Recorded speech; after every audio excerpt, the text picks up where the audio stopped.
What's your concern level right now that this could be a long-term thing? Honestly, I'm just trying to kind of monitor as the time goes, really. We got x-rays done, right when I came out there that were negative, but we're going to go get a CT scan tomorrow and kind of go from there. What's the level of pain you're in right now? It doesn't feel great, to be honest. Were you able to move your wrist right after? It looked like you were trying to stretch it out or see if it could move there. Yeah. It's definitely swollen, definitely, some pain in there. But I have full mobility of, my wrist and my hand. What part of the hand exactly did it get you on? It got me on the kind of outside below the pinky. more towards the wrist, a little farther down towards the wrist, but yeah, right on the side. In the moment, when it happens in a blink, how scary is that when you all of a sudden you just end up on the ground and need to gather yourself? Yeah, a lot of times you don't see those ones, and I actually saw it. I saw it the whole way. Kind of just went into defense mode there. There's a lot. I'm just glad it didn't hit me in my head, honestly. So just kind of went to defense mode there. Was able to kind of deflect it and go from there. Before that, your night to that point, how would you evaluate what was happening out there? It's not good. I felt like, the good pitches I made got hit. I felt like the bad pitches I made got hit. It was just one of those days where I felt like I was searching for anything to, create some swing and miss or anything like that. I feel like I got, a decent amount of soft contact in there.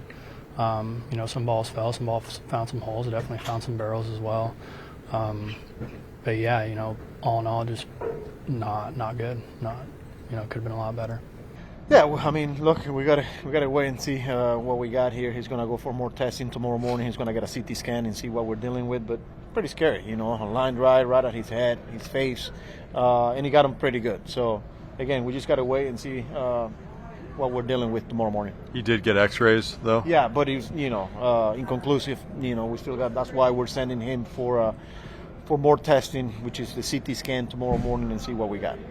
What kind of just pain was he? Obviously, it looked like he was in pain, but what level was he in? Yeah, he's obviously scary at first when we go out there and take a look at him, and then he got him good. So You have to.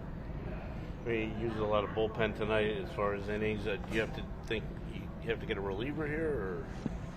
We still got a few guys available for tomorrow, so I'm not gonna sit here and speculate. But as we speak here, we got a few guys that didn't get in the game, and we should be all right bullpen wise.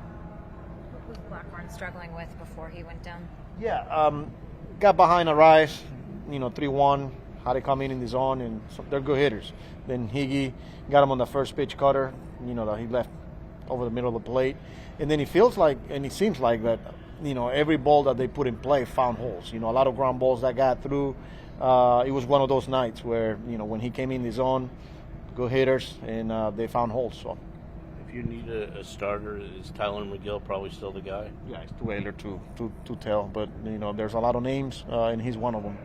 Carlos, without a long reliever, what's the challenge of negotiating those bullpen innings when you do get short starts like that? Yeah, it's good that a couple of the guys were able to go multiple innings today. Stanek, Otto, obviously we push him pretty hard, and even Danny Young, after a back-to-back days, and for him to give us a couple of innings. But again, hell of a job by them, and we were able to keep some of the other guys without coming to the game today. So, What do you think of the at-bats? I thought Musgrove was really good. Every pitch, the movement. We had a hard time picking up his breaking ball, the spin, but the cutter, the location, he was on today.